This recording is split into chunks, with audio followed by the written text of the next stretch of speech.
नमस्कार मित्रों, जय माता दी। स्वागत है आपका हमारे YouTube चैनल पवन पुत्र एस्ट्रोलॉजी में।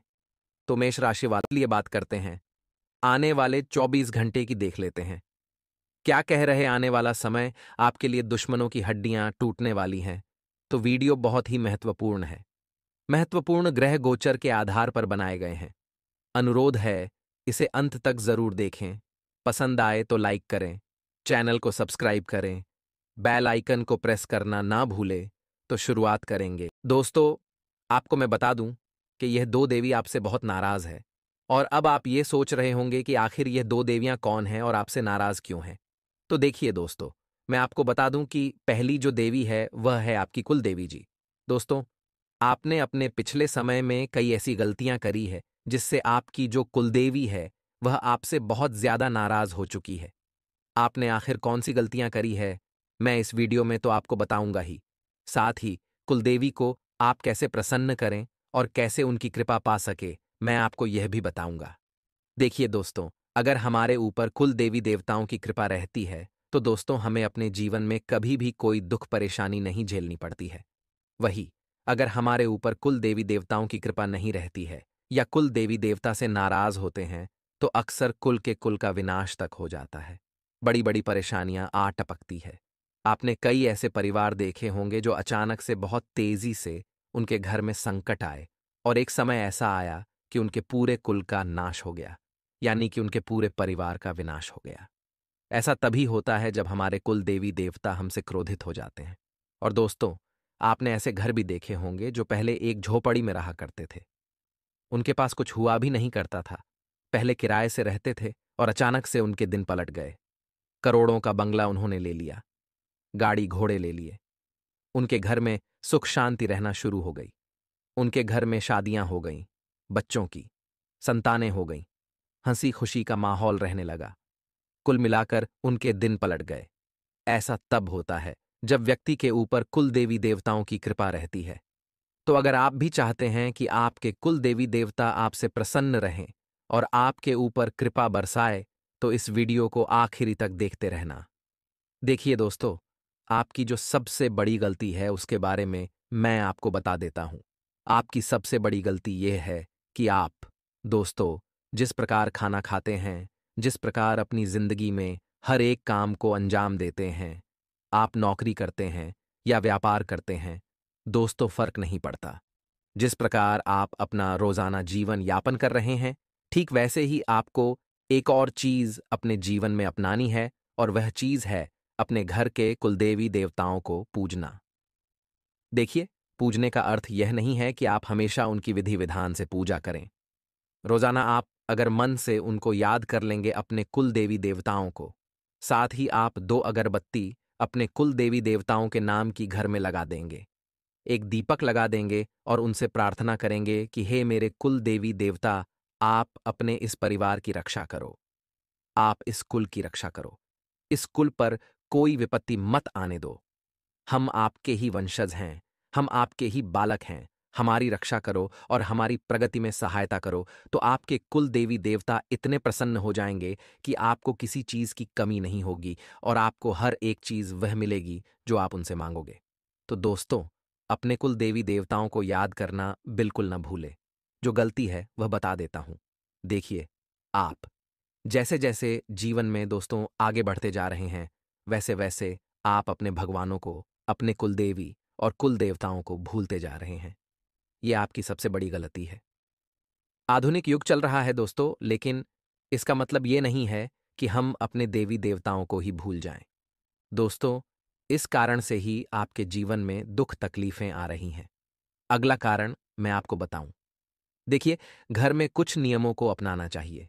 आप अक्सर अपने घर में लड़ाई झगड़ा करते हैं, लेकिन आप यह नहीं जानते कि घर में अगर लड़ाई झगड़े होते हैं या फिर घर में, दोस्तों, आप चिल्ला चोट करते हैं, तो इसका असर आपके कुल देवी देवताओं पर भी पड़ता है, आपके घर के पूर्वजों पर भी पड़ता है।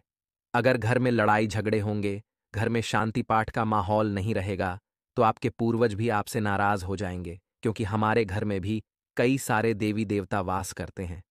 और जब हम अपने घर में चिल्लाते हैं, लड़ाई करते हैं, तो उससे हमारे घर में जो देवी देवता पहले से रह रहे हैं, उनको भी दोस्तों क्षति पहुंचती है, उनको भी तकलीफ होती है, तो फिर हमें उनका क्रोध भुगतना पड़ता है।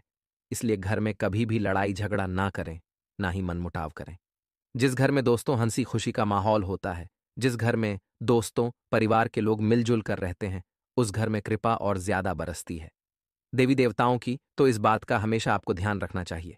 आपको अपने घर में कभी भी लड़ाई झगड़े नहीं करने हैं, ना ही घर का माहौल बिगड़ने देना है। घर का माहौल अगर बिगड़ेगा तो सब कुछ अस्त व्यस्त हो जाएगा। देखिए दोस्तों, हर परिवार के कुल देवी और देवता होते हैं जिनकी पूजा हजारों साल से उनकी पीढ़ियों के द्वारा की जाती है। आपके जो दादा परदादा थे वह भी आपके कुल देवी देवताओं को पूजते आए हैं, इसलिए आपको भी उनको पूजना पड़ेगा। दोस्तों, मांगलिक कार्य हो या घर में कोई भी शुभ कार्य हो, तो आपको अपने कुल देवी देवताओं को पूजना चाहिए। अगर आप नहीं पूछोगे तो फिर परेशानियां तो आएगी ही आएगी। जिस प्रकार शादी होती है तो हम अपने कुल देवी देवताओं को पूजते हैं, अक्सर लोग पूजना भूल भी जाते हैं। ठीक वैसे ही घर में अगर कुछ भी अच्छा हो रहा हो, मान लो आपके घर में कुछ अच्छी मिठाई बनी हो, तो दोस्तों सबसे पहले उस मिठाई का भोग अपने कुल देवी देवताओं को लगाएं, भगवान को लगाएं और अपने घर के पूर्वज को लगाएं, यानी पितर देवताओं को लगाएं। ठीक उसी के बाद दोस्तों, अगर घर में कोई अच्छा कार्य होने जा रहा हो तो आप कुल देवी देवताओं के समक्ष बैठ जाएं और उनको कहें कि मैं अपने घर में यह मांगलिक कार्य कर रहा हूं, या फिर घर में यह अच्छा काम हुआ है तो आप आगे आइए और उस काम को अच्छा बनाइए। आपकी कृपा इस घर पर बनी रहे। अगर आप ऐसा कहोगे तो हमेशा आपके घर में देवी देवताओं की कृपा रहेगी। देखे दोस्तों, मान्यता है कि कुलदेवी के बिना, यानी कि उनकी कृपा के बिना, कुल का वंश किसी काम का नहीं रहता। अधिकतर किसी न किसी परेशानी का सामना करना पड़ता है। माना जाता है कि अगर कुलदेवी देवता आपसे रूठ जाए तो पूरे कुल के नाश भी वो लोग कर सकते हैं। वह देवता कुल का नाश तक कर देते हैं। इसीलिए उनकी कृपा पाने के लिए पूजा करते समय कुछ चीजों का ध्यान रखना पड़ता है। देखिए, शास्त्रों के अनुसार कुलदेवी और कुलदेवता की कृपा पाने के लिए रोजाना सुबह और शाम को कुलदेवी देवताओं को याद करें, और अगर घर में कुछ अच्छा बने तो भोग अवश्य लगाएं। अगर आपको अपने देवी देवताओं के नाम नहीं याद हैं तो दोस्तों, आप अपने घर में केवल उनको याद करके ही आप पूछ सकते हैं। अगर आपको अपने कुल देवी देवताओं के बारे में कुछ भी पता नहीं है तो दोस्तों, आपको ऐसे ही उनका स्मरण करते हुए माता दुर्गा या फिर भैरव महाराज के नाम पर पूजा करनी है। अब उपाय बता देता हूं। दोस्तों, उपाय को ध्यान से सुन लेना, क्योंकि अगर उपाय नहीं जानोगे तो फिर आपके जीवन में जो दुर्गति छाई हुई है, जो परेशानी आ रही है, वह आती ही रहेगी। इसलिए ध्यान से सुन लीजिए। देखिए दोस्तों, अगर आपको अपने कुल देवी देवताओं को प्रसन्न करना है, उनकी कृपा पानी है, तो अगर आपको उनका स्थान पता है तो बहुत अच्छी बात है। लेकिन कई परिवारों के जो कुल देवी देवता होते हैं वह उनसे कई दूरी पर स्थापित होते हैं। किसी किसी के दूसरे प्रदेशों में भी होते हैं। कई दिन तक लग जाते हैं अपने कुल देवी देवताओं तक पहुंचने के लिए। तो देखिए, आपसे निवेदन है कि साल में एक बार आप अपने कुल देवी देवताओं के स्थान पर अवश्य जाएं, चाहे वह कितनी भी दूर क्यों ना हो। साल में कम से कम एक बार तो आपको जाना ही चाहिए और उनका अच्छे से पूजन करना ही चाहिए। साथ ही आप अपने घर में उनकी रोजाना अच्छे से पूजा करें। अच्छे से पूजा करने का अर्थ यह नहीं है कि आप बिल्कुल विधि विधान से पूजा करें। आप बस केवल जिस प्रकार रोजाना अन्य देवी देवताओं की पूजा करते हैं वैसे ही कुल देवी देवताओं की भी करें। उनको याद कर ले, अगरबत्ती दीपक लगा दे, बस इतना कर लेंगे, भोग लगा लेंगे तो अच्छा रहेगा। कुल देवी देवता या फिर उनकी कृपा पानी है तो दोस्तों, आप अपने घर में भी उपाय कर सकते हैं। एक साबुत नींबू ले लो, आपको एक नींबू लेना है और उसको आप अपने ऊपर से 21 बार उतार लें। 21 बार ऊपर नीचे उतार लेना है अपने ऊपर से। इसके बाद उस नींबू के दो अलग अलग भाग कर लें और फिर कुलदेवी या देवता से क्षमा मांग लें और पूजा पाठ कर लें, और उन दोनों नींबू के टुकड़ों को अलग अलग दिशा में फेंक दें। ऐसा करने से जो देवी देवता आपसे नाराज हैं उनकी नाराजगी कम होगी, उनकी कृपा आपके ऊपर आना शुरू हो जाएगी। तो इस उपाय को अवश्य करिएगा। अब दूसरा उपाय है दोस्तों, कुलदेवी देवताओं को घी का दीपक अवश्य लगाएं। घी का दीपक लगाने से देवी देवता बहुत प्रसन्न होते हैं। तो दोस्तों, शुद्ध घी का दीपक अवश्य लगाएं। साथ ही हर पूर्णिमा के दिन आपको धूप अवश्य देना है, कपूर जलाना है। इस बात का भी ध्यान रखिए। दोस्तों, हमने आपको बता दिया है जिस प्रकार से हमारे जीवन में कुल देवी देवता का महत्व होता है, ठीक उतना ही बल्कि उससे ज्यादा हमारे ऊपर पितृ देवी देवता का भी महत्व होता है। माना जाता है कि अगर पितृ देवी देवता की कृपा इंसान या फिर उस घर पर पड़ी रहे तो पितृ देवी देवता अपने वंशज को बहुत ज्यादा आगे बढ़ाते हैं, उनको तरक्की करते हैं। वहीं अगर जिस व्यक्ति के ऊपर या फिर जिस घर के ऊपर उसके पितृ देवी देवताओं की कृपा ना हो या फिर उनसे वह नाराज हों तो उनका पूरा का पूरा वंश खत्म कर देते हैं। उनको दर दर की ठोकरें खानी पड़ती हैं, एक एक रुपयों के लिए तरसना पड़ता है। इसलिए हमेशा अपने पूर्वजों का यानी कि पितरों का भी स्मरण जरूर करें। देखिए, हमारे धर्म में यानी कि हिंदू धर्म में जो पितृदेवता होती है उनकी पूजा का बहुत ज्यादा महत्व होता है। पितृ यानी कि दोस्तों, जो हमारे परदादा वगैरह जो हमारे साथ नहीं रहते, जो स्वर्गवासी हो चुके हैं, जो अब हमारे साथ नहीं रहते हैं, उनको हम कहते हैं पितृ, हमारे पूर्वज यानी कि पितृ देवी देवता। अक्सर हम श्राद्ध करते हैं, उनके नाम का पिंडदान करते हैं। जब श्राद्ध आते हैं तो भी हम अच्छे से उनका तर्पण करते हैं, लेकिन देखा जाता है फिर भी हमारे पितर हमसे अक्सर नाराज होते हैं। पितरों के जो नाराजगी के संकेत हैं वह कैसे आते हैं, हम आपको बता दें। आप कैसे पता लगाओगे कि आपके पितर आपसे नाराज है या फिर आपसे प्रसन्न? तो देखिए, प्रसन्नता में बता दूं कि अगर आपको अपने घर परिवार में खुशी मिलती है, आपके घर में किसी चीज की कमी नहीं है, आपके घर में हंसी खुशी का माहौल रहता है, घर में संतान है, किसी को कोई बीमारी नहीं है, शादी हो चुकी है सबकी, तो बहुत अच्छी बातें का मतलब आपके पितर आपसे खुश हैं। लेकिन नाराज होने के संकेत बता देता हूं। पितर किनसे नाराज हैं और किनसे प्रसन्न, इस बात का पता लगाने के लिए लोग अक्सर परेशान रहते हैं। हमारे धर्म के अनुसार पितरों के नाराज होने पर व्यक्ति के जीवन में तमाम तरह के दोस्तों अशुभ संकेत दिखाई देने लगते हैं, जिसे देखकर आप अपनी गलती सुधारते हुए उन्हें मनाने का प्रयास भी कर सकते हैं। पहली चीज है, देखिए, आप हमारे धर्म की मान्यता के अनुसार यदि किसी व्यक्ति के सपने में, अगर आपके सपने में बार बार आपके पितर आते हैं या फिर जो अब आपके साथ नहीं हैं, जो आपके दादा परदादा आपके पिता जो अब आपके साथ नहीं हैं, अगर वह मृतक जन परिजन आते हैं आपके सपने में और वह बहुत दुखी दिखाई देते हैं, तो समझ लेना कि आपके पितर आपसे नाराज हैं। अगली चीज है, सनातन परंपरा के अनुसार पितरों के आशीर्वाद से ही कुल की वृद्धि होती है। ऐसे में यदि पितर नाराज हो जाएं तो व्यक्ति को संतान का सुख नहीं मिलता है, संतान सुख मिलने में बाधा आती है। अगर आपके परिवार में किसी को बच्चा नहीं हो रहा है, कई साल हो गए लेकिन संतान का सुख नहीं मिल पा रहा है, तो समझ जाइए कि आपके पितर आपसे नाराज हैं। यदि अगर संतान हो भी तो दोस्तों दूसरी तरह का उस संतान को कष्ट मिलता है, नहीं कि संतान जो है वह अपंग पैदा हो जाए या फिर उसका दिमाग अच्छा नहीं हो या संतान बार बार बीमार हो, तो समझ जाना कि आपके पितर आपसे नाराज हैं। यदि संतान हो तो उसे सुख की बजाय तमाम तरह का दुख और कष्ट मिलता है, यानी कि आपकी जो संतान है वह चाहे बड़ी हो, 18 साल 20 साल 25 साल या जितनी भी बड़ी हो, लेकिन आपकी संतान है, आपका कहना नहीं मानती है, आए दिन नशा करती है, घर में वह रोजाना लड़ाई झगड़ा करता है, तो समझ जाना कि आपसे पितर नाराज हैं। यानी कि जो संतान के द्वारा कष्ट मिलता है माता पिता को, तो उससे सीधा सीधा यही तात्पर्य होता है कि पितर नाराज हैं, जिस कारण से आपकी संतान की जो बुद्धि है वह खराब हो चुकी है। अगली चीज है दोस्तों, हिंदू मान्यता के अनुसार जिस व्यक्ति या फिर परिवार से पितर नाराज होते हैं, उस घर में अचानक से एकदम से अचानक से तरह तरह की बाधाएं आने लगती हैं। उस घर से जुड़े लोगों के प्रत्येक काम में अड़चनें भी आती है और उनके बने बनाए काम भी बिगड़ने लगते हैं। अगर साहब के साथ होता है तो समझ जाना कि आपके पितर आपसे नाराज हैं।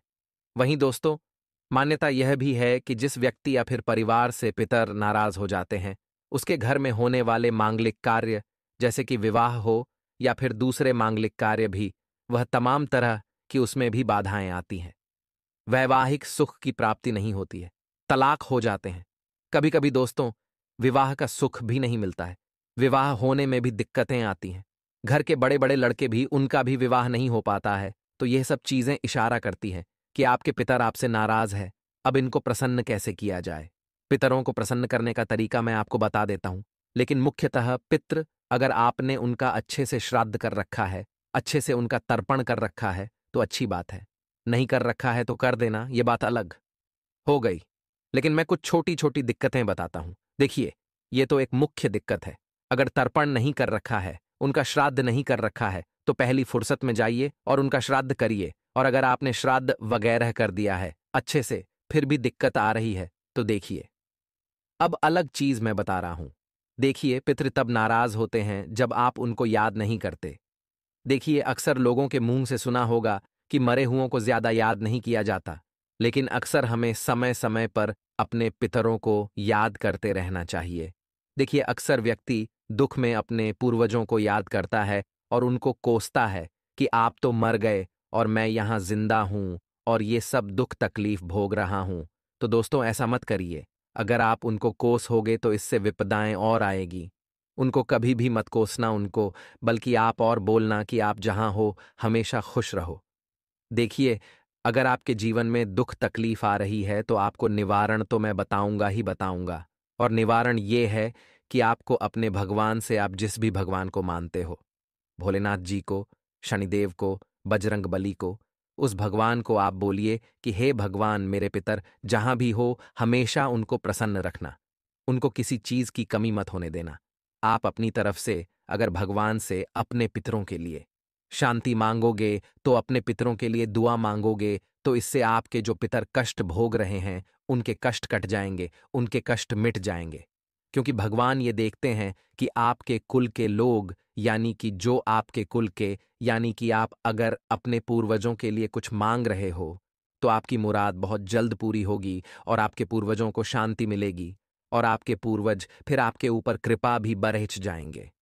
इसलिए आप अवश्य भगवान से अपने पूर्वजों के बारे में भी चर्चा जरूर करें, उनके लिए भी दुआ अवश्य मांगे। अब अगली चीज है दोस्तों, घर में कभी भी लड्डे ढाई झगड्ढा न करें।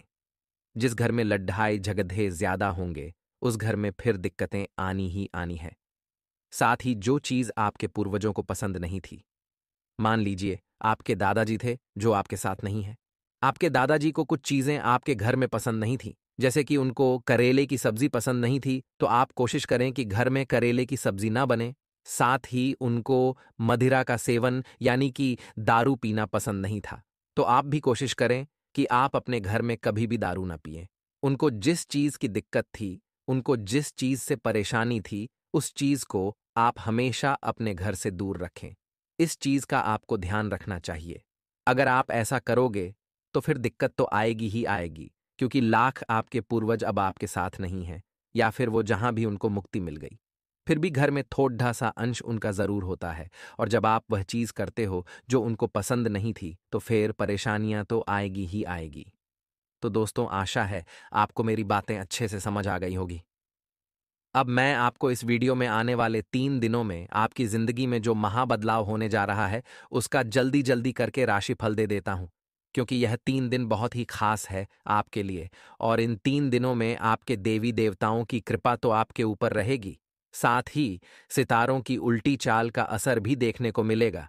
ऐसे में यह 3 दिन बहुत ही मुश्किल से आपके गुजरेंगे, लेकिन देवी देवताओं का साथ है, यह आपके लिए अच्छी बात है।